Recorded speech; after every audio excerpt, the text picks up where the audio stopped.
Programa não recomendado para menores de 10 anos. Lisa agora é quarentona. Ou amiga do Wolverine. O mundo multipolar dos conversores de voltagem. Aqui fala o seu repórter retro, diretamente dos nossos estúdios em Retrópolis, com as últimas notícias da velhice do seu PC.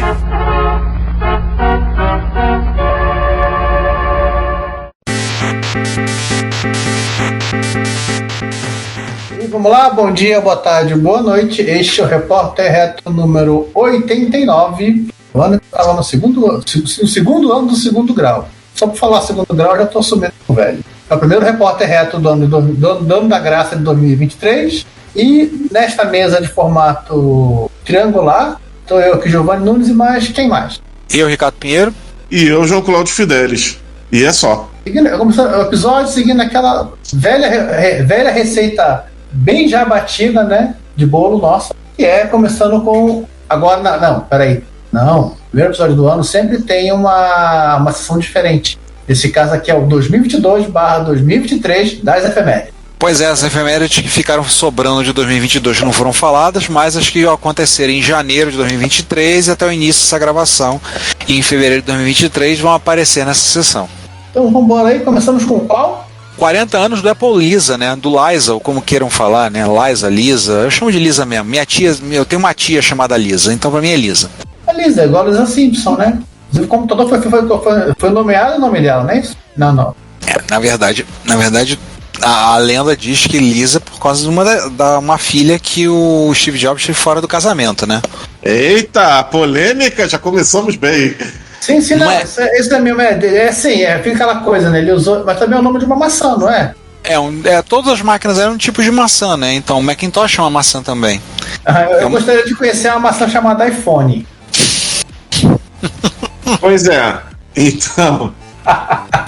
Esse é o terceiro. Não, pera. É o quarto. Seria o terceiro produto da Apple Computers. Se a gente desconsiderar o Apple I, que eles não eram uma empresa constituída ainda, né? Então é o terceiro computador deles. O segundo fracasso comercial deles. O primeiro foi o Apple III.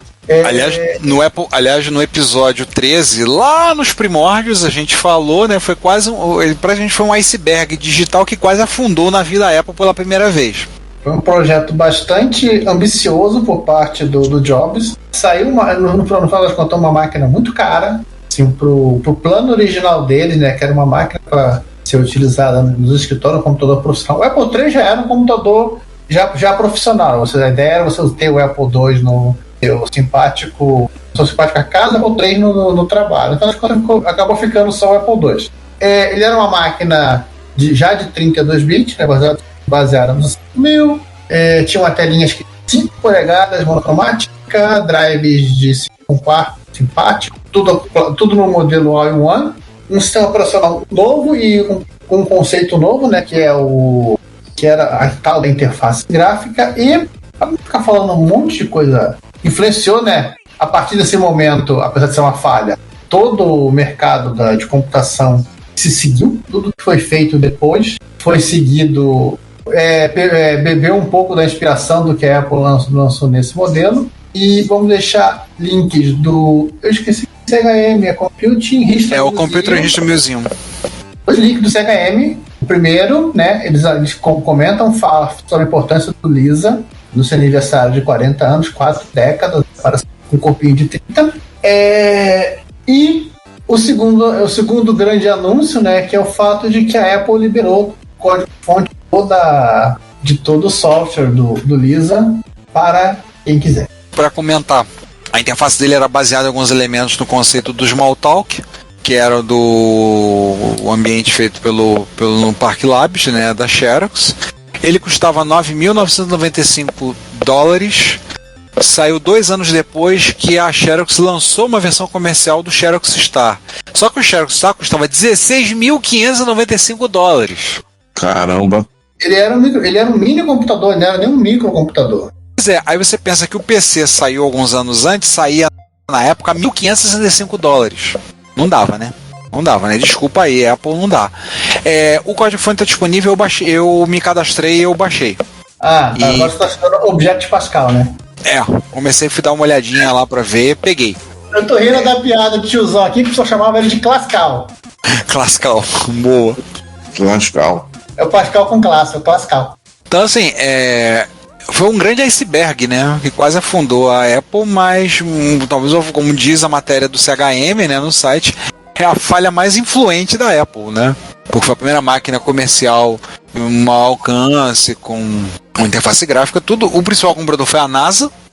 E até hoje, se você quiser tentar comprar um Lisa para ter, um Lisa, como queiram, para você ter da sua coleção, esquece, ele custa uma fortuna, porque na época ele já era caro para danar, hoje em dia ele tá mais caro ainda. Eu vi alguém falar outro dia e apareceu no eBay a $15.000. Você sabe quanto ele custava na época? $10.000. Isso, $9.995 para ser exato. Aí, ó, não desvalorizou tecnicamente, que considerar a inflação. Não só valorizou. Detalhe, em 1982. E você investindo na loja americana, né? Tá vendo? Comprado no Lisa. E você comprando debênture da lojas americanas, tá vendo? Mas assim, é uma máquina, um grande fracasso, né? Como falou, um grande fracasso influente. Mas eu também, aos 40 anos, tem uma outra máquina que também tá fazendo 40, né?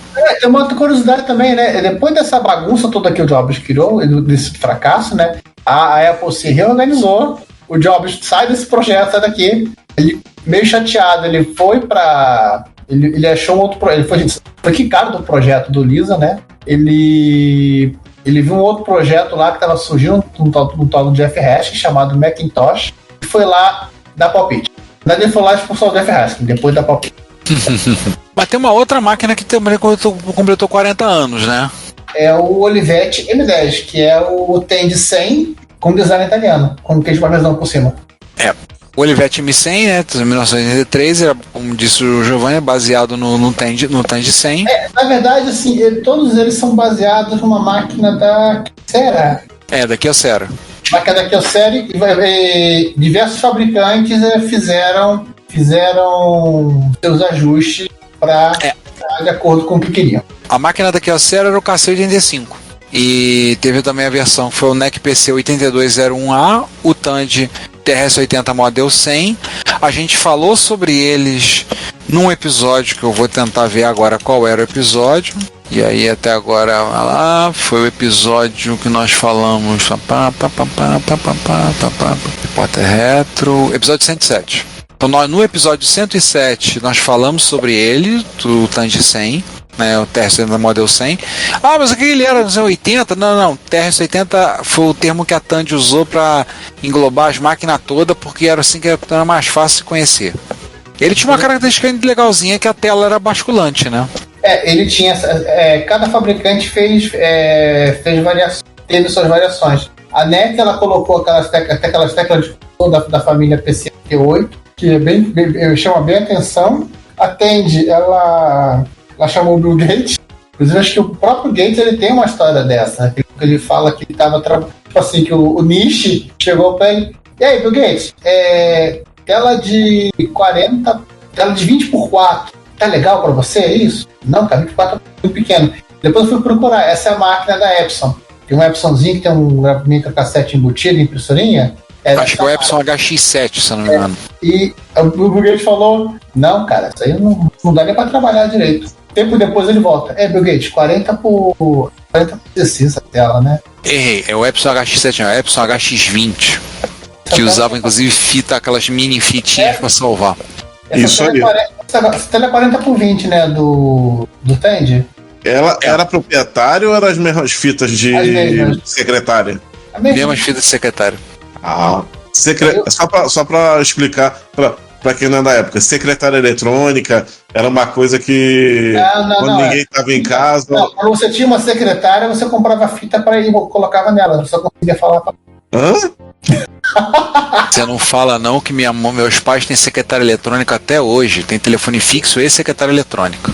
Eu não sei pra quê, mas tá lá. Enfim, quando o pessoal ligava o telefone fixo e você não estava em casa, existia um aparelhinho que do tamanho de um gravador que você botava do lado do telefone, que ele ia exibir uma mensagem gravada em fita, uma fita pequenininha, por isso que era fita de secretária eletrônica, e ao final deixe só algo assim do tipo, deixe só a mensagem após o sinal, fazer o sinal, aí você falava, se eu não me engano, era uma mensagem de 30 segundos, né? E ele gravava. Até 30, e aí você, ao invés de... o único problema, João, é o seguinte, ao invés de você economizar porque a pessoa te ligaria de volta, você gastaria conta telefônica, teria que ligar de volta. Exato. E a pessoa tinha que chegar e, se não fosse conhecido, chegar e falar, ligue pra mim, e tinha que deixar o número do telefone, né? Que só falar, ligue pra mim, não adiantava. O que acontecia na maioria das vezes, ninguém se identificava e ainda falava ligar pra mim.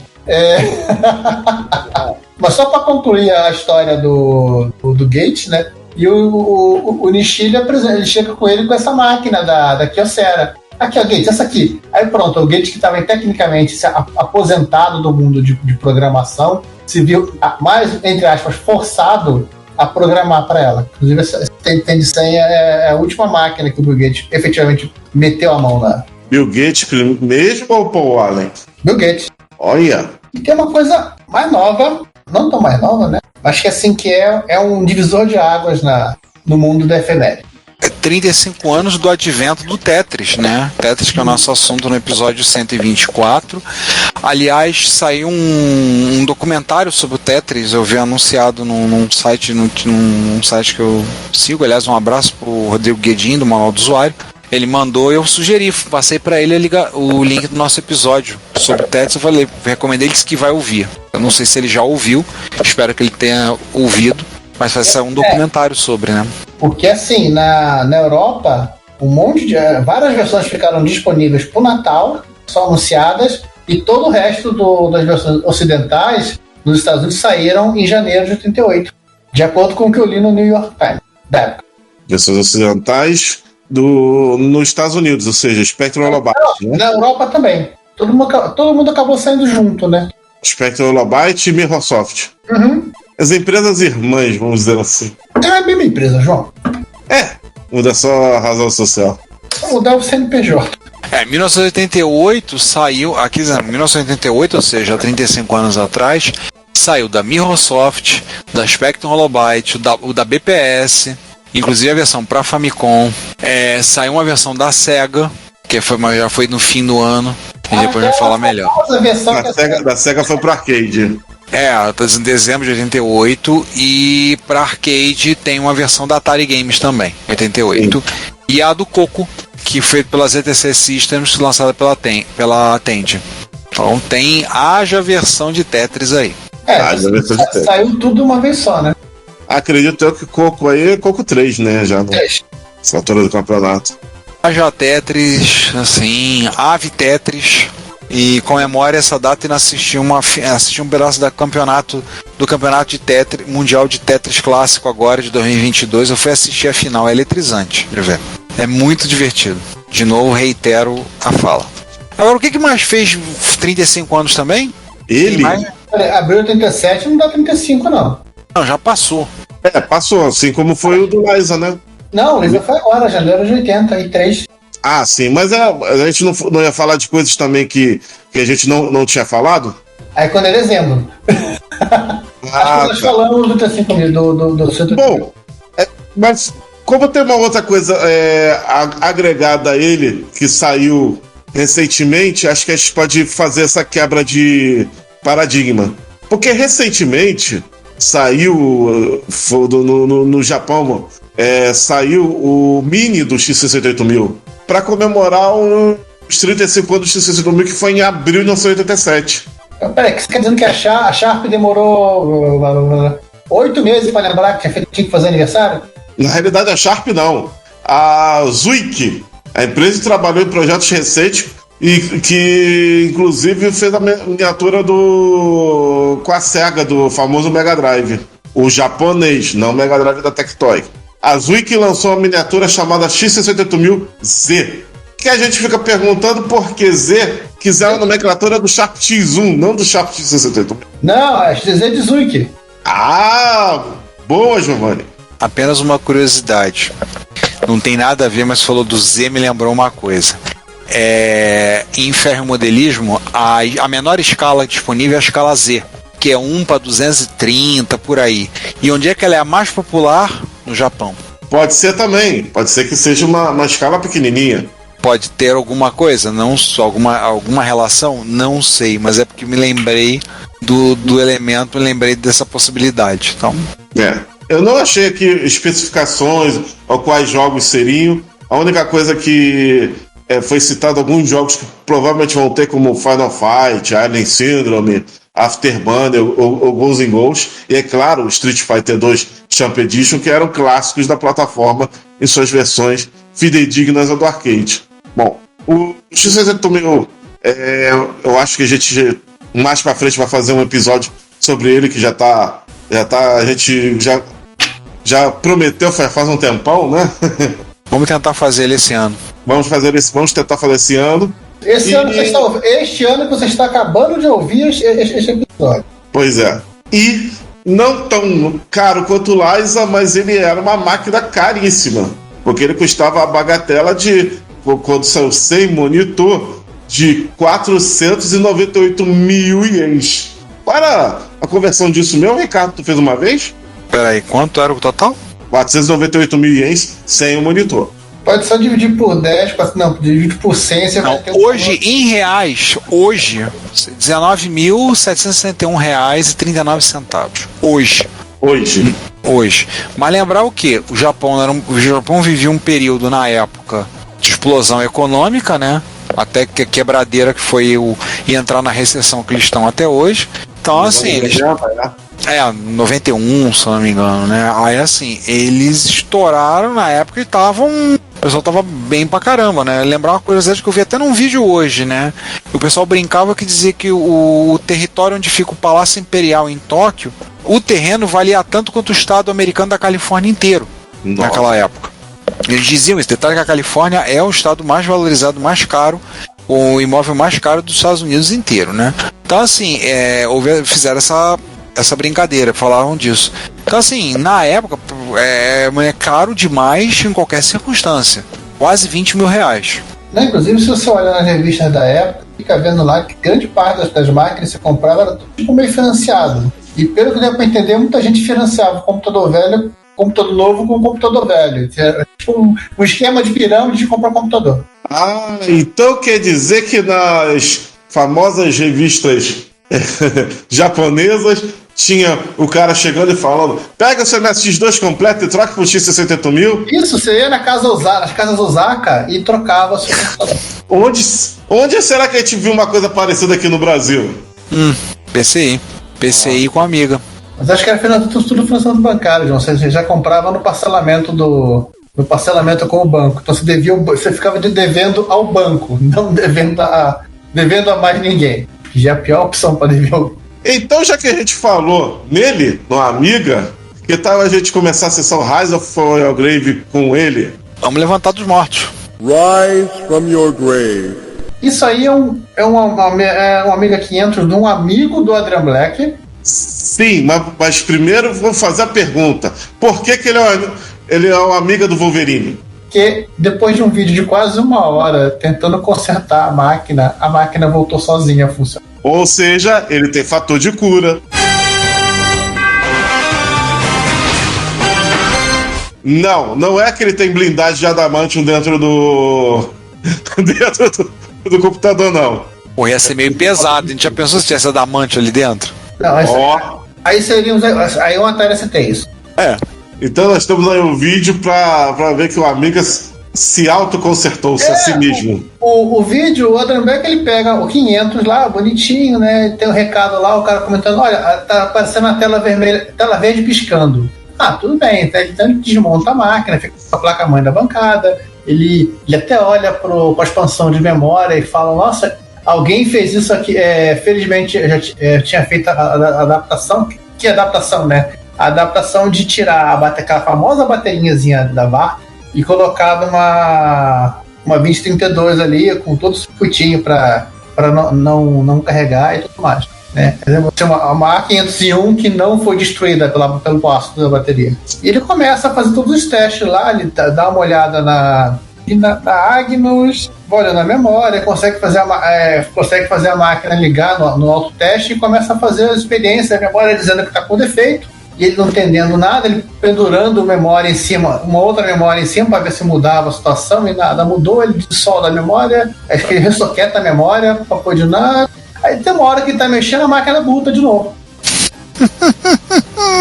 E aí, assim, ele fica ainda procurando alguns outros problemas. Interessante que, sim, ele vai explicando, vai mostrando o diagrama, o esquemário do Amiga, olha, quando você tem uma Amiga com mais de 1 mega de fast RAM, você tem que abrir esse jumper aqui, no caso do 500, sei lá. Assim, nem ele consegue entender direito o que aconteceu. Simplesmente a máquina conseguiu voltar a funcionar.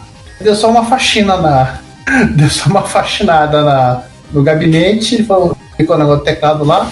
Nos comentários temos uma pessoa que falou sobre uma questão de jumper. Parece que jumper ligado ao mexendo no Agnus. O jumper que ele mexeu e desmexeu nesse troço para ver se era um problema de memória, para poder tirar ou colocar de volta a expansão de memória, mas ele também testou. O cara dizendo aqui, eu acho que é a configuração de jumper do Agnus. Você limpou todos os 3 pads com fita de soldar, devem ter limpado as pontes que estavam lá, que foram criadas, estavam dando curto por acidente. Eu acho, ou você achou primeiro o Amiga que é um fator de cura. Aí eu botei um comentário lá no site. Esse aí é o Amiga do Wolverine? E agora com os Ryzen, esse aqui acaba sendo até um pouquinho mais de Ryzen, porque é a sequência de um Ryzen passado, né? O Mark Fix Stuff, ele tem faz alguns repórter retro passado. Ele arrumou um Tatung Asten, trambolhão, deu um conserto na fonte, ele desistiu, ele não consertou, né? Não conseguiu consertar o drive de 3 polegadas, ele virou Mark. Que beleza! A máquina é britânica. Ele não conseguiu consertar essa máquina, ele poderia até pedir o título de Mark Doesn't Fix Stuff para ele próprio. Ele acabou trocando, ele não consertou o drive, ele botou um outro modelo, e essa aqui é uma sequência. O que é a sequência? Ele destirou o drive, tecnicamente, ele colocou um emulador de drive, ele fez upgrade, né? Arrumou um cabo SCART e deu uma mexida. Também achei que trocou a fonte, uma fonte mais moderna, e se divertiu jogando. Um emulador de drive, né? Claro. Só para saber, o primeiro vídeo do Tatung Asten que ele fez, que ele não conseguiu resolver, que teve trabalho, é um vídeo de 2 de julho de 2022. Então, nós falamos desse cara bem capaz no repórter reto de julho do ano passado, 2021. Acredito eu que toda a biblioteca do Tatung Asten daí sobra num kart de 1 GB, né? Não, depois ele se divertiu jogando alguns joguinhos do Tatung Asten, inclusive um título muito curioso chamado Kings Valley. Lembrando que esse cara aí é um quase MSX. Esse jogo é um porte de jogo de MSX.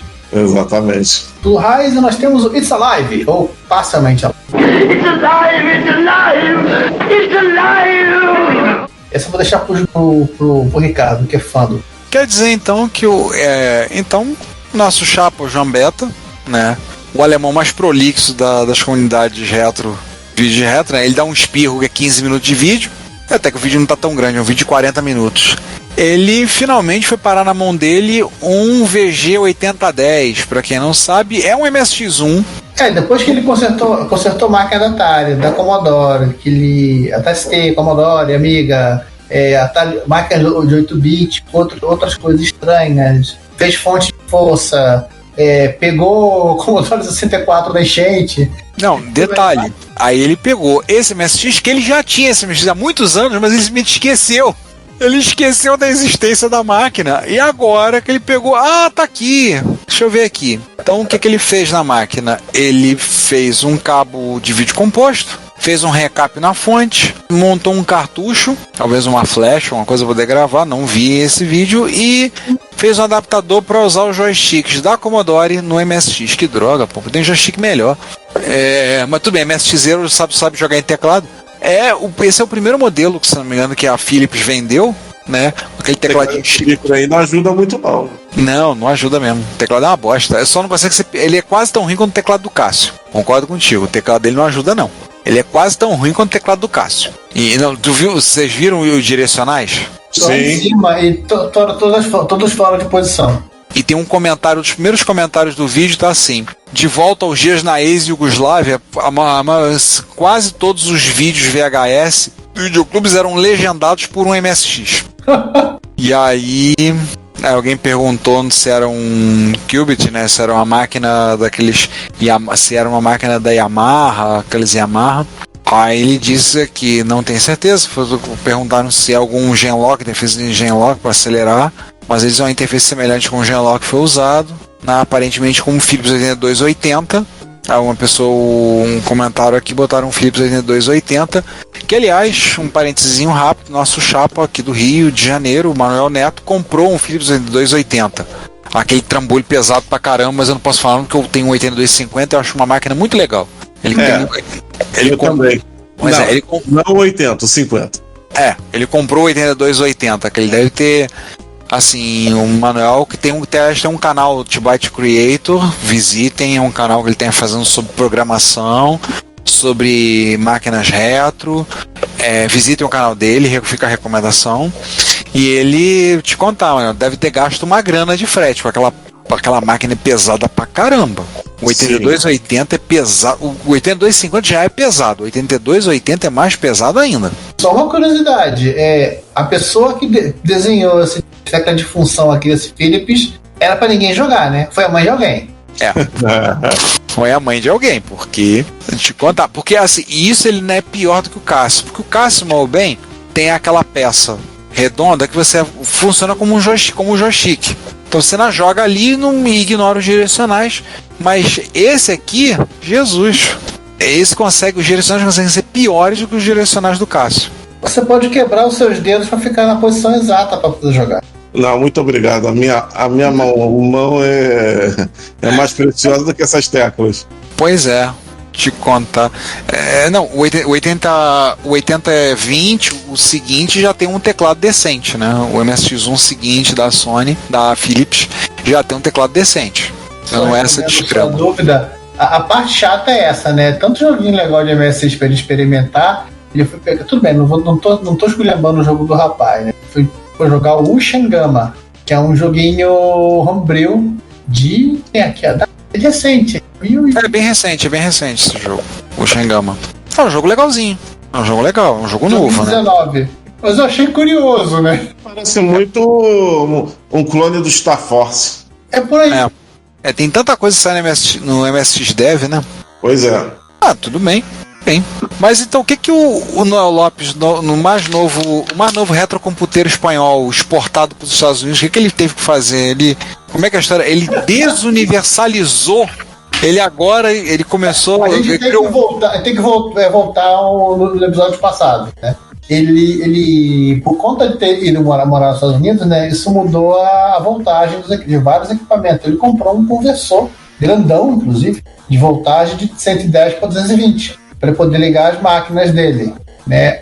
Aí essa máquina vem com aquela tomada de adaptador universal que você compra em lojinha de aeroporto, que liga qualquer coisa em alguma outra coisa. Sim.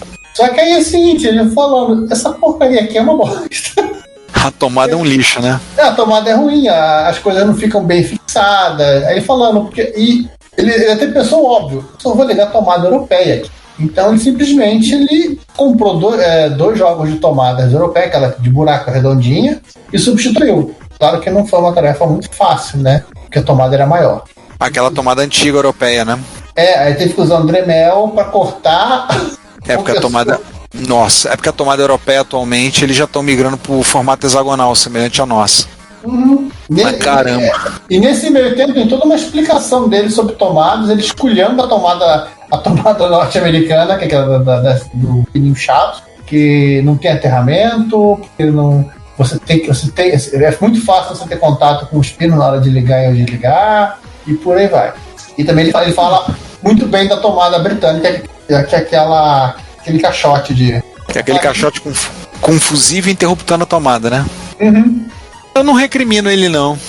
Eu acho a tomada realmente. O formato da tomada, essa tomada que você encaixa, entra, eu acho melhor, em termos de dar mais rigidez na peça, acho melhor. Não só a segurança de você não conseguir, a não ser que você realmente queira botar o dedo nos terminadores, terminais, você tem a segurança da trava mecânica, fisicamente, né? Física, pura tomada. Diferente da tomada que não tem nada. Aliás, a tomada chilena é em tese igual a tomada brasileira, só que sem o buraco. E o terceiro pino, os pinos são todos em paralelo. Então, assim, nem é compatível. Né, eles são em paralelo, eu li uma vez, eles são em paralelo, e se a tomada pesar um pouco, sai fácil. Desencaixa com relativa facilidade.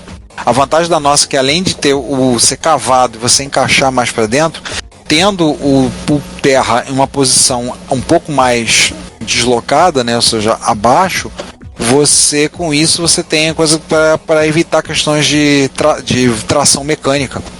Tem mais coisa para melhorar na alavanca, então você pode botar mais peso, não vai vergar fácil. Também não é desculpa você montar uma prateleira em cima da tomada, gente, por favor.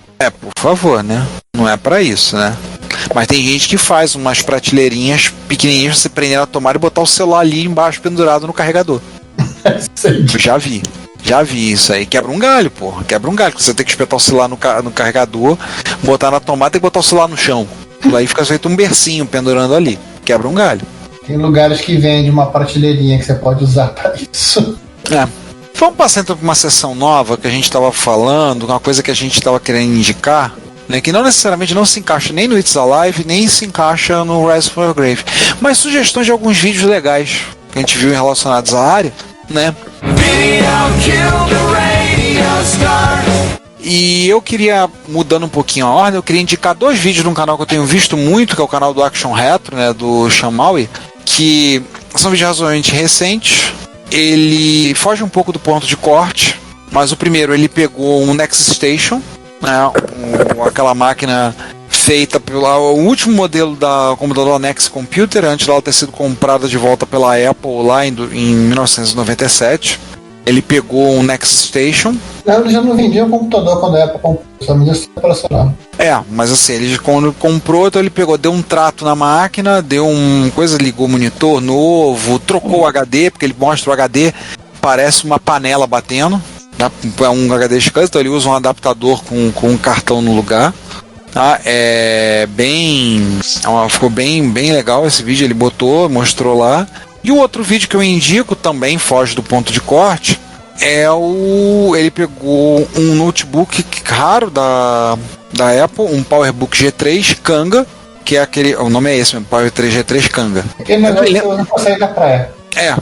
Sem ele não consegue ir à praia. Eu não lembro porquê, mas é um dos primeiros modelos do PowerMac G3, do PowerBook G3.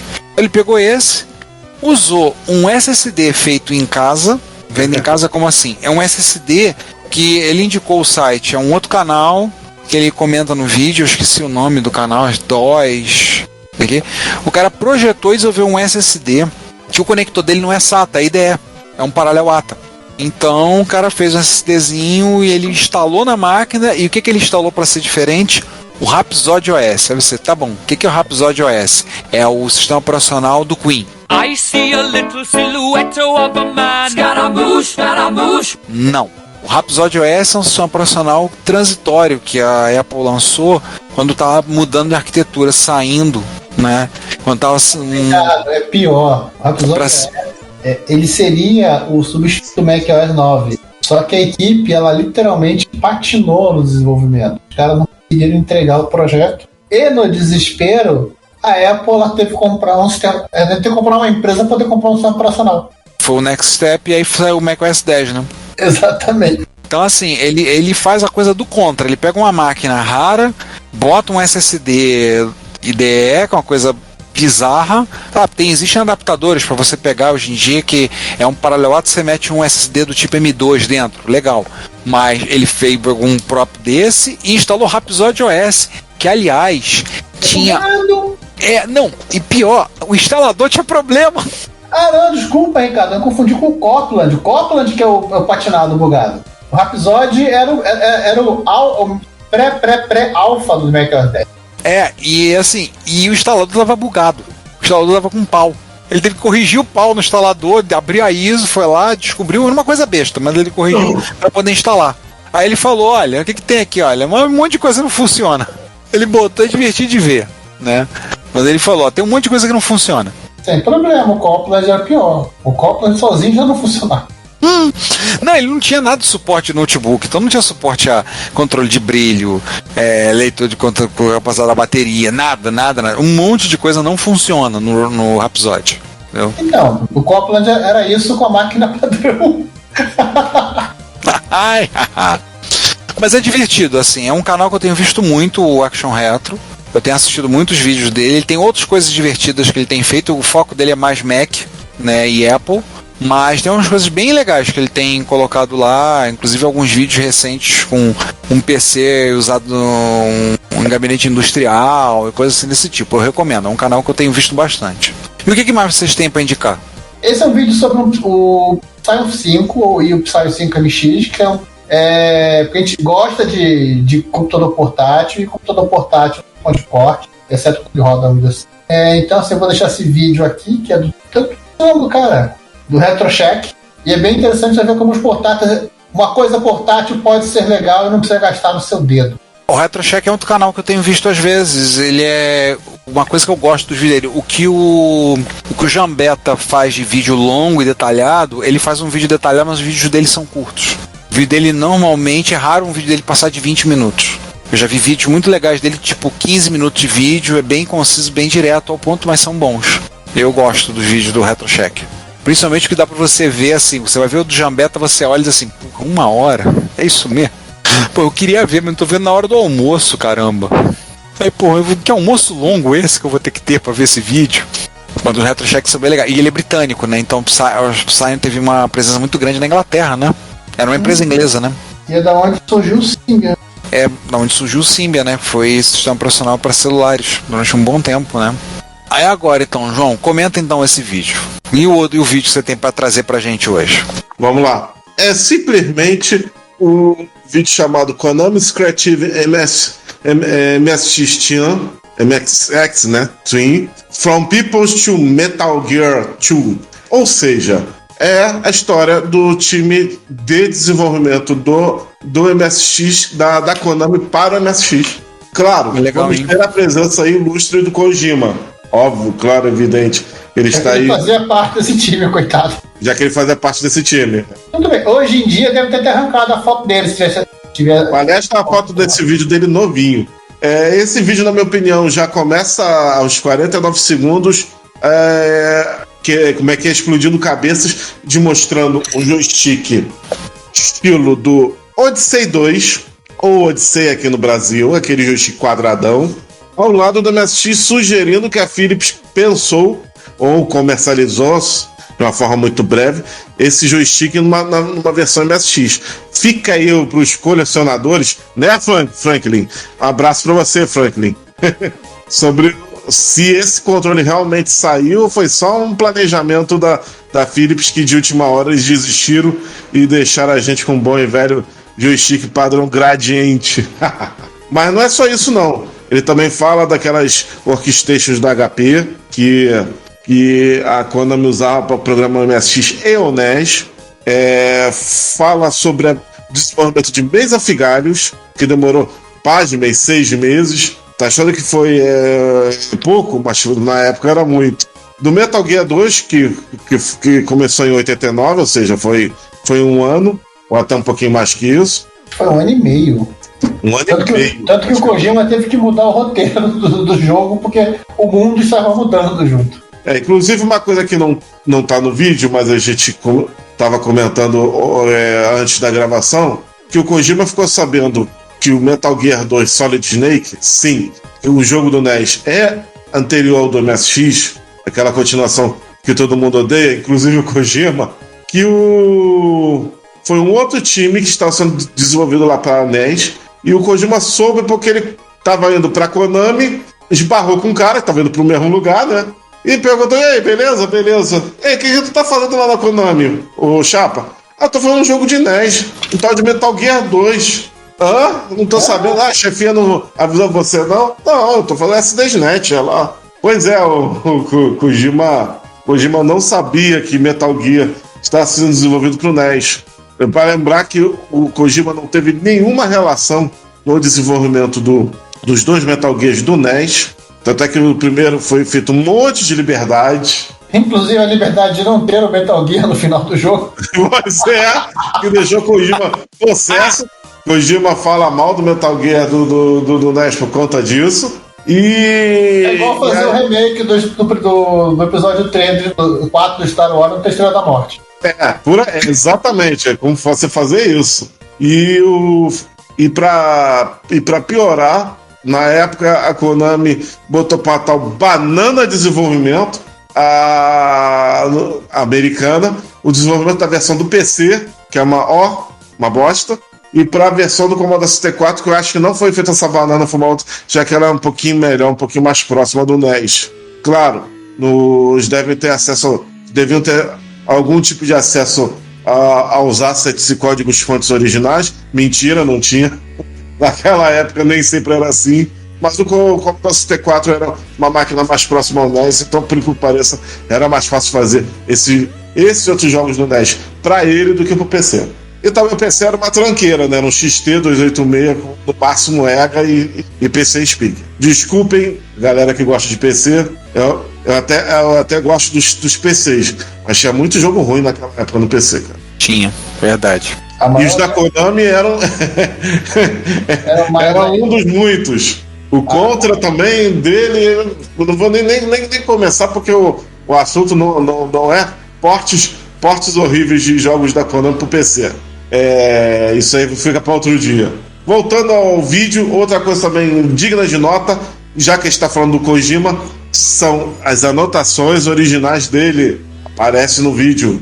Então vale a pena ver esse vídeo aí, tem muita coisa. Desenvolvimento do Castlevania, que a equipe resolveu fazer uma coisa um pouco mais de Metroidvania antes de sequer a Konami pensar em Castlevania 2, que ainda não era exatamente Metroidvania. Esse termo só viria anos mais tarde no Symphony of the Night do PlayStation. Então, fala, Gilmar. Nós temos que falar Vampire Killevania. Não, eu quero falar. Vampire Killezone, boa. Eu quero comentar o seguinte: levando esse vídeo, é que ele ajuda a gente a ter uma linha do tempo de como as coisas foram sendo feitas dentro da Konami. Sim. Aliás, uma coisa que você falou sobre Vampire Killer que eu queria falar. Vampire Killer não foi o único jogo da série Castlevania com esse nome. O jogo do Mega Drive do Castlevania Bloodlines, em japonês, ele é chamado de Vampire Killer. Fica essa curiosidade. Eu acabei de rir aqui pensando na ideia de seguir a tradição do Metal Gear do Nintendo e o Castlevania do Nintendo no teu Drácula no final. Aliás, outra coisa também que eu gostaria de destacar desse vídeo, e é a última coisa que eu vou falar, para vocês irem lá e verem o vídeo. Tem muita coisa de muitos jogos da Konami, de MSX1 e MSX2, vale muito a pena ver. Mas a última coisa a comentar é que mostraram cenas do protótipo do Metal Gear, que tinha 4 cachorros numa cena no lugar de 2. É que eles fugiram. Deixaram o portão aberto, eles fugiram. Pois é. Sem coleira, foram embora. E seguindo adiante aí, tem um Mano Passa ou não todo mundo de férias? Aí. Eu acho que não teve não há nenhuma novidade. No ano passado, acho que não há nenhuma novidade. A gente já pode passar para os comentários, né? Vamos falar dos comentários do episódio 137. Foi o nosso episódio que foi publicado em dezembro de 2022.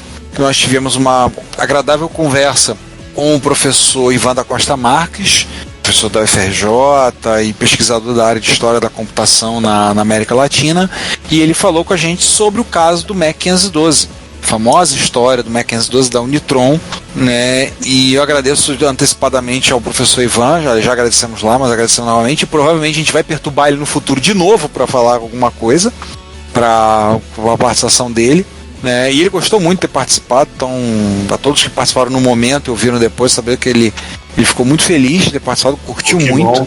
Isso foi uma parte da história da retrocomputação nacional que se interpôs, se sobrepôs à computação mundial, no caso americana, mais especificamente, porque se tornou um caso de política internacional, cara, um escândalo. Sim, eu lembro de ver isso, eu falei isso no programa. No Jornal Nacional, eu também sou testemunha, e o Giovanni, obviamente, também. Não sou dessa época. Aham, tá bom. Tá. É mentira até. Verdade. Então vamos passar os comentários. A gente vai ler primeiro os comentários no site. Nós tivemos 5 comentários na parte A. Opa! Assim, na verdade 3, porque um é o pingback, depois foi um problema do link, então na verdade são 2. Então eu vou ler primeiro o comentário do nosso ouvinte, o Danjovic. Mais um excelente episódio que já entrou pela minha lista de favoritos, apesar de ter ouvido apenas a primeira parte. A Apple não escapou do karma. Aqui no Brasil ela nunca conseguiu popularizar o Mac. Talvez as máquinas da Unitron tivessem feito a diferença, aumentando a base de usuários e fazendo frente ao IBM PC. Penso que ao redor do mundo ocorre um fenômeno semelhante, com as empresas temendo sanções do governo norte-americano. É uma coisa que a gente pode especular, né? Que tenha acontecido isso, né? Olha aí, um Latifi! Especulamos isso no Latifi que a gente falou da Apple. Já fizemos um Latifi. Eu acho que o Nitron, acho que assim, a Apple perdeu uma boa oportunidade de comprar o Nitron e fazer, sabe uma coisa, vamos fazer, então a gente vai lançar o Mac assim, vamos fechar uma parceria com esses caras e vamos fazer isso, em vez de fazer da maneira como agiram. Mas aí que tá, a Apple ficou pensando e falou, esses caras na época estavam com inflação galopante, não iam pagar 10 mil cruzeiros, sei lá, 1 milhão de cruzeiros, 10 milhões de cruzeiros, sei lá qual preço que ia ser o Mac ia ser aqui no Brasil. Na época acho que já era cruzado novo. Não sei, né? Mas poderia mudar de tentar, né? Aí é aquele negócio, sabe qual é o pior? É que o micro chega e você rola aquela Xirintium do Silvio Santos. Xirintium! Como é que é? 10 milhões e 100. Xirintium, 10 milhões e 200. A inflação naquela época era braba. Pior que é mesmo, concordo. Não é igual o argentino hoje em dia, mas... Eu acho que era pior até. Mas não sei. Então, vamos ao segundo comentário, que é o do Felipe de Souza, que ele botou: ainda não ouvi a segunda parte, mas que episódio sensacional. Muito obrigado. Um dos melhores que já ouvi. Puxa. É uma aula de história, tecnologia e sociologia. Façam mais podcast com o professor Ivan. A história do Mac da periferia é inspiradora. Os outros comentários são do Gintoki Sakata dizendo problema do link. Eu corrigi, porque a gente estava com o link do domínio anterior, que expirou. Então já está corrigido. Então vamos passar para a parte 2. Que também aí temos os comentários no nosso vídeo no YouTube, da parte A. Pensei que tu ia fazer os dois de um e os dois do outro, mas não, você vai fazer A e B e B. Isso. Aí passando para lá, temos o comentário do Lucas Oliveira, que é: opa, estou ouvindo. Fui no evento do Canal 3 e conheci esses feras. Foram muito solícitos, têm muito conhecimento. Foi um prazer conhecê-los pessoalmente. Obrigado, Lucas. Obrigado pela oportunidade. Eu confesso, vou ser bem honesto, não lembro. Mas a gente deve ter conversado lá, passou no nosso stand. Aliás, muita gente passou lá no nosso stand do Canal 3. A gente não comentou do encontro do Canal 3, hein? A gente podia até falar um pouquinho, né, no final. Vamos falar aqui, ué. Vamos falar. Então foi muito legal, assim, que bom que você esteve lá. Prazerzão ter falado contigo. Bacana, muito legal. Te agradecemos, pensamos que você continue ouvindo a gente, né? Nosso secretário de Cultura, Guilherme Mitman, fala, né? Tem um livro muito bom na vibe do Guia do Mochileiro das Galáxias chamado Year Zero. Ele aborda essa questão da pirataria, inclusive como publicidade, de uma forma muito bem humorada. Rob Hyde é o autor. Aí ele falou: só vai poder ler quem pagou o WinRAR. Alguém pagou o WinRAR? Pois é. E o outro comentário que ele colocou: ele falou: gente, se atrasei para ver, mas temos até uma análise sobre imperialismo. Não sei se é o melhor episódio, mas tá uma delícia. Muito legal que ouviu quando foi na gravação, provavelmente. E aí o nosso ouvinte Alexandre Lima, que é morador da belíssima cidade de Porto Seguro, na Bahia. A questão dos direitos autorais é um assunto que dá muita discussão. No que se pese, quem teve a ideia deve ser remunerada por sua propriedade intelectual, em certos casos, ao interesse social ou função social da utilização de uma propriedade intelectual por terceiros. Podemos citar como bom exemplo o caso da quebra de patente dos medicamentos. A história da Unitron é bem interessante. Eu não me lembrava da maior parte que foi narrada. Tenho por mim que eles levaram um fumo por causa de lobby e interesses financeiros de pessoas mais poderosas. Ou seja, a corda arrebentou do lado mais fraco. Mas resumindo, gostei muito do episódio, bastante interessante. Olha, não é que você não lembrava, porque teve coisas que a gente não sabia não teve nem no grande público, nem em redes especializadas, e que o professor que levantou. Verdade. E aí vamos passar para a parte B. Temos o comentário do Belo Júnior, parte B, do site. Que episódio fantástico, toda essa discussão, teoria versus prática, envolvendo diferentes modelos, tantas coisas e referências fez minha cabeça simplesmente explodir. Mas matamos mais um. Sou professor universitário na área de tecnologia e graças a todos vocês já tenho material para toda uma nova disciplina. Obrigado e parabéns. E aí eu comento embaixo. Criamos um monstro, meus caros.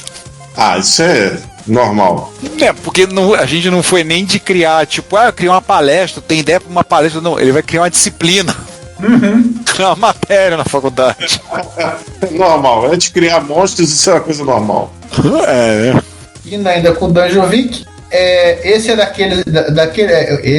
daqueles episódios que a gente de uma vez. No caso, ele me corrige embaixo lá.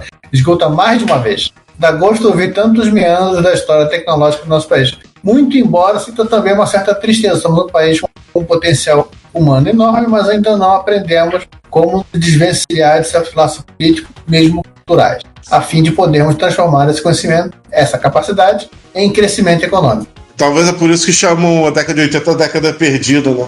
Passando para os comentários do vídeo, Guilherme Mitchell, essa história tem que ser representada no coreto da praça principal de Retrópolis todo ano. Temos que pensar nisso, mas não podemos botar um político. Não há nenhum de nós, dos vereadores, vai lá fazer discurso, tá? Porque coreto faz a apresentação, depois tem um político fazendo discurso. Não vai ter discurso, não. E o Alexandre Lima falou 2 observações, uma sobre a IBM. Fui estagiário na rua Tutóia, na divisão de OS 2. Nossa. Lembro... Nossa mesmo. Daniel Caetano nessa hora vai sorrir quando vê isso. Lembro que no dia da entrevista eu fui de terno, era a cultura deles. E ele ri. Mas para trabalhar não era necessário, bastava de roupa social. Achei bastante interessante a comparação da Apple com a Nintendo.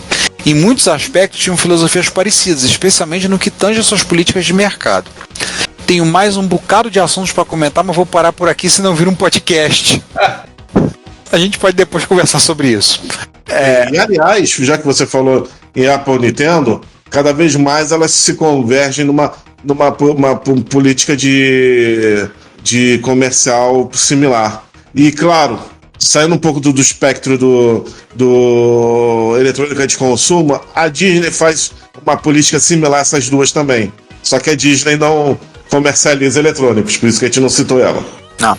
Só deixar registrado que eu estranhei a música de fundo, pessoalmente prefiro o formato anterior. Um abraço a todos, um belo episódio. Cara, eu nem lembro qual foi a música de fundo que eu botei. Não deve ter sido Chiptune, por isso que ele estranhou. Eu não sei, eu não lembro mesmo qual foi que eu coloquei, não. Não lembro que eu coloquei. Aliás, o Guilherme Mitchell já no último comentário ele dá o nome da apresentação, né, da encenação que tem tendo coreto da praça. Intrigas, segredos, traição e laranjas da primeira novela da TV metropolitana. É isso aí. Sensacional. Parabéns, Guilherme. Sensacional a sua ideia. Adorei. Filmado com aquele filtro que deixa a imagem igual as TVs dos anos 80, aquele filtro básico. Pois é, né? Achei que você ia dizer que igual a paisagem mexicana. As novelas mexicanas que a gente pegava eram dos anos 80, também tinha a mesma imagem. Não, aquele filtro de México que todo filme tem, que amarela tudo. Filtro de Chapolin de Chaves? Não, filtro de filme americano quando vai falar México. É só um filtro amarelo. Aí fica aquela coisa meio sépia. Tá. Eu sou aqui batilado. Porque pros Estados Unidos o México é um grande deserto. Só falta botar as cenas com aqueles ventiladores de teto girando devagarzinho. Isso. Aquela coisa bem... E um monte de pessoas dormindo na rua de sombreiro. Estereótipo, né? Um baita estereótipo. Vamos passar para nós? Vamos fechar então a história? Bem, a gente tá 2 meses sem falar, né? Então primeiro vamos falar sobre coisas que a gente já passou e vamos falar de coisas que vão acontecer. Sobre o que passou, né?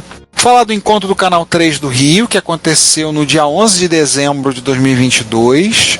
Correto. Ou seja, há um mês atrás. 2. Na data da gravação, 2 meses. Tá. Desculpa. Tudo bem. Há 2 meses atrás. O encontro, como é que foi lá? Então, João, o que você tem a dizer sobre o encontro, além de dizer que tava um calor do cacete? Não, o encontro foi, salvo as condições de calor, o encontro foi uma delícia. além de ter reunido muita gente, incluindo nossos ouvintes, manos, parça que a gente não via há muito tempo, né, Junix? Verdade. A gente não viu um tempão, tudo bem, teve até a pandemia aí para atrapalhar também. Teve a presença ilustre do maior colecionador do Brasil e um cara, gente finíssima, o Alex Mamed.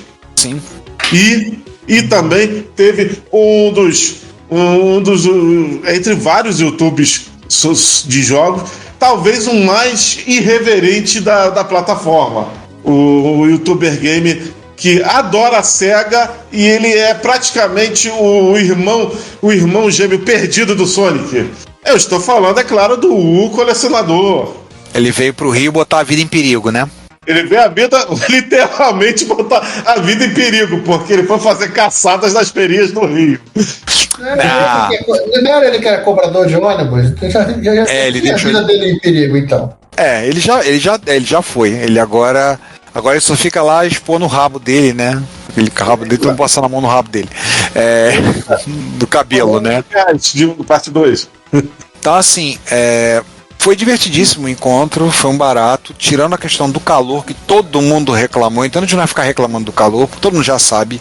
Isso. Todo mundo que viu o vídeo do evento, que passou lá, que falou, todo mundo, se for procurar, a maior reclamação foi: estava muito quente. Realmente estava, porque é dezembro, né? Finalzinho de primavera, início de verão, no local que foi, estava realmente muito quente. Não tem Então, assim, mas foi um evento muito divertido, foi muito bom. Foi rever muita gente. Foi um evento com mais foco em vendas, né? Então tinha muita gente vendendo coisa, mas aí mandar um abração pro nosso chapa, pro Franklin, que estava do nosso lado, né? A gente teve o stand do Retrópolis. Sim. Né? Então você entrava no espaço, de cara via o nosso banner pendurado e alguns foram falar com a gente. Que tinha um pouco de tudo. Desde camisetas, aquilo que a gente sempre vende, camisetas, chaveiros não, Camiseta, camisa, caneta de cordão, caneta. Não, caneta não tinha, porque tinha nossas canetas antes, tá substituindo. Aliás, vamos ter canetas novas. Até cartuchos e consoles. Veja com vocês. Incluindo, eu vou falar aqui, o primeiro destaque da feira tem que falar da venda que o Rogério vendeu de um amigo, não é dele, um Tandivision, que é um console raríssimo. O que é o Tandivision? Sendo bem resumindo, é um Intellivision fabricado pela Tandy Radio Shack. Fabricado sob licença. Então, assim, ele vendeu, tinha muita coisa exposta para vender, então a gente viu muita coisa legal, muita gente que a gente não se via há muito tempo. Então, um abração pro Luciano Clemente, um abração pro... Ô, Luciano, tô te devendo 4 adesivos, hein? Depois me cobra, hein? Uma galera que tava lá, uma pessoa que aparece na MST Rio, então um abraço pra Melanie, a Lady Dreamcast. Lady Dreamcast, que a gente ajudou a levar o material dela. O Franklin também, do Odyssey Club, nosso chapa, galera que tava lá presente. Jiraiya Games, com seu cosplay natural de Kratos, pai de família, porque ele tá barbudo, careca, igual o Kratos, mas não tem o físico do Kratos, né? Então é o Kratos pai de família. Assim, também teve uma exposição, a gente levou algumas máquinas para expor nossas coleções, e um abraço pro Marcelo Sávio, nosso ouvinte. Sávio, que levou cada coisa que você não acredita. Sim, gente! Bizarra. Gente! Tá lá acho que eu cheguei a listar as coisas lá no nosso site. Se você entrar, tem um post. Eu quero falar de 4 coisas. Só 4. Primeira. Tá? Não, eu falo 4, depois você fala as outras. Eu vou falar. Eu não vou falar, não. Tem eu fiz um post pro site, eu vou botar lá, vocês venham. O João vai falar, eu não vou falar não, vocês vão lá, eu vou acrescentar aqui, vocês vão lá e visitam o post. Pela primeira vez nós vimos e o Deixa lá o João falar de 4, né? Pela primeira vez nós vimos e o Juan teve até o privilégio de programar um pouquinho nele, no Coleco Adam, completíssimo. Coleco Adam com impressora, com disquetes, funcionando. Vindo na caixa original que cabe numa Kombi. Funcionando, um trambolho, Coleco Adam. Pra quem não sabe, a Coleco fez um microcomputador baseado no hardware do ColecoVision, só que com alguns acessórios que não deram muito bem. Foi os acessórios que deu merda. Se eles tivessem feito aquilo lá mais estilo MSX, daria até bem, mas não fizeram daquele jeito ali e ferrou. João, fora você ainda plugava o ColecoVision nele, né? Ele ficava maior ainda. É um trambolho. Ele é meio da filosofia transforma o seu ColecoVision no computador. Só que no caso ali transforma o seu ColecoVision no Megazord. Isso antes do Mega Drive existir. Assim, ele tem uma funcionar, ele tem que estar com a impressora junto. Que a fonte de força na impressora. A fonte está na impressora. Isso que nós íamos falar. Depois do Amstrad CPC, que a fonte está no monitor, colecoada, a fonte está na impressora. Só que ao contrário do Amstrad, esse não era o único problema Não, o lado bom do Amstrad, assim, você tinha que você precisava ligar o monitor para poder usar a máquina. Diferente. Vai ligar a máquina mesmo? Exatamente. Agora, já que a gente falou do Coleco... Mas, João, deixa eu contar uma coisa. Eu vou acabar um pouco com essa fake news, tá? Tudo bem, você tinha que ter um monitor no Amstrad. Você não era obrigado a ter um monitor que é a fonte de força. Você poderia também comprar um tijolo gigantesco que era fonte de força e modulador de ARF. Sim. E ter o seu Amstrad com uma imagem horrorosa na televisão. Ou fazer o que eu fiz na época, e eu acho que o que o Giovanni também tá aí fez no dele, que é fazer um cabinho e adaptar uma fontezinha básica de hoje em dia de celular. Acabou a história. Detalhe que o conector que você liga o fio vindo lá do monitor ou desse módulo para o Amstrad é um conector normal. É um plug normal. De força sem adaptação nenhuma.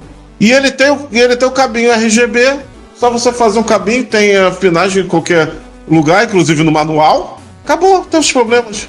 Você gasta R$20 e tu deixa seu Amstrad funcional e muito mais leve. Enfim, vamos voltar pro evento? Que eu ia falar já que a gente estava falando de Coleco, eu ia falar de um cara que tem tudo a ver com o Coleco, mas não é o Coleco. Ele levou o Otelo Multivision. Ele tinha um Otelo Multivision. Por que o Otelo Multivision é muito caro e raro? Porque ele foi distribuído igual ele estava explicando lá a história no evento. Ele foi distribuído pior do que o Mac 512. Só que sem embargo da Apple. Foi só eles que se atrapalharam mesmo.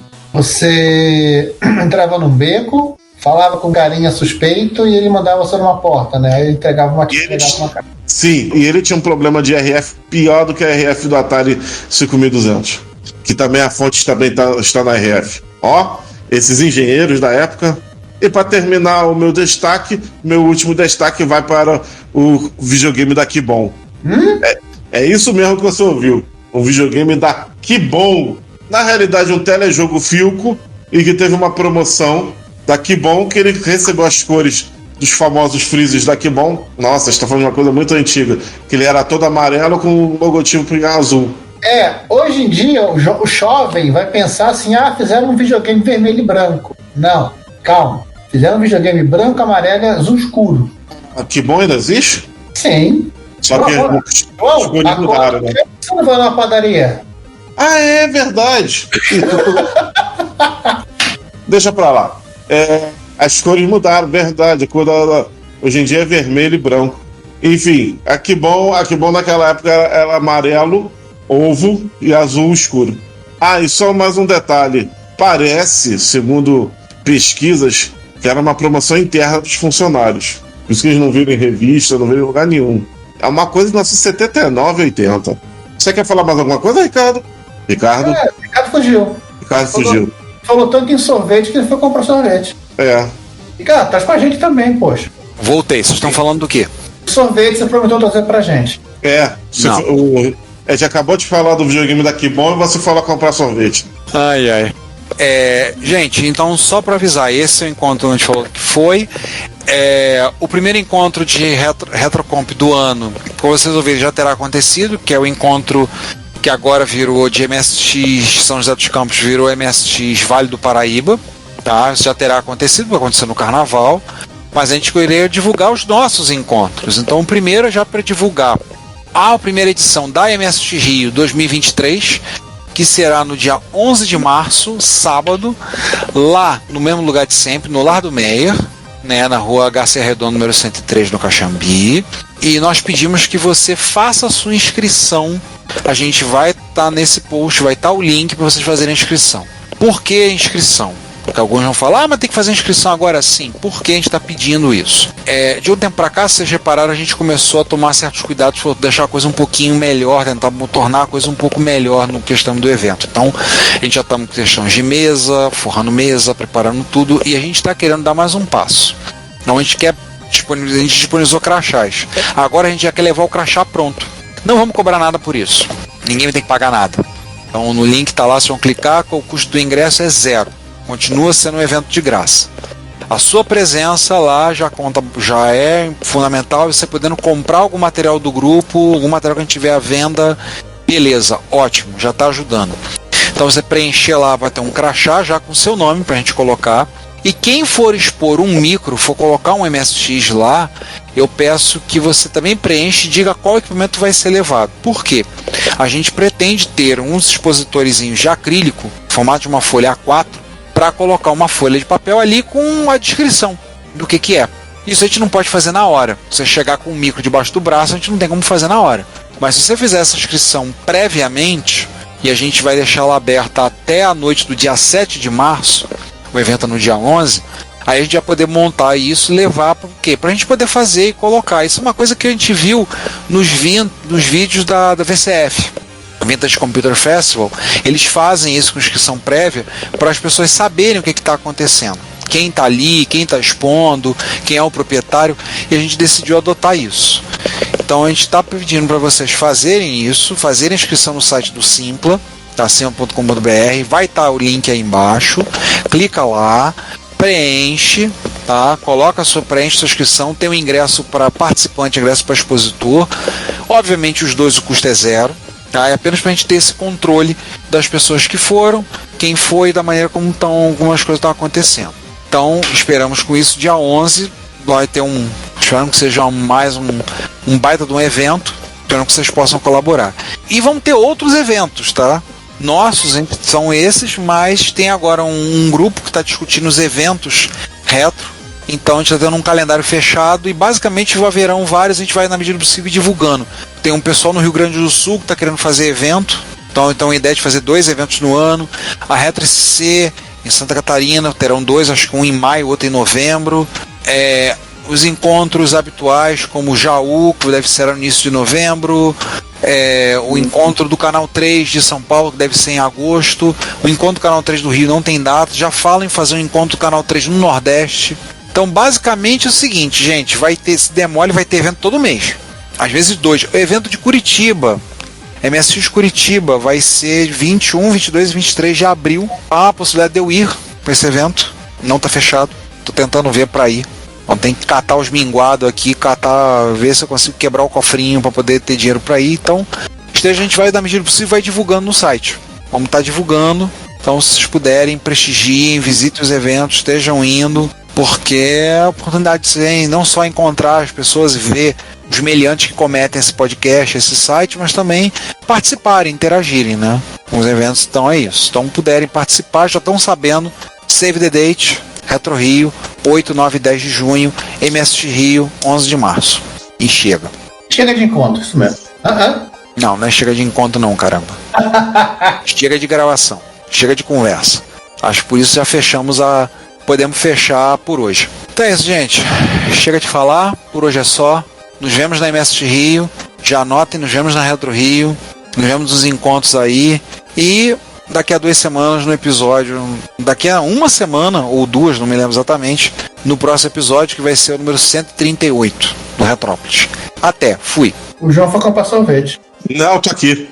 Pessoal, então, bom dia, boa tarde, boa noite. E até o próximo programa. Fui. Então, gente, até mais e até a próxima. Nossos episódios também estão disponíveis no Spotify, Deezer e Apple Podcasts. E não se esqueça de assinar a Retrobits, a newsletter da Cidade dos Clássicos, para ter no seu e-mail toda sexta as últimas notícias do mundo da retrocomputação. Fale conosco nos comentários das postagens pelo e-mail contato@retropolis.net.br e visite o perfil Retrópolis nas redes sociais. Como sempre dizemos, seu comentário é o nosso salário. Obrigado por sua audiência e até o próximo episódio.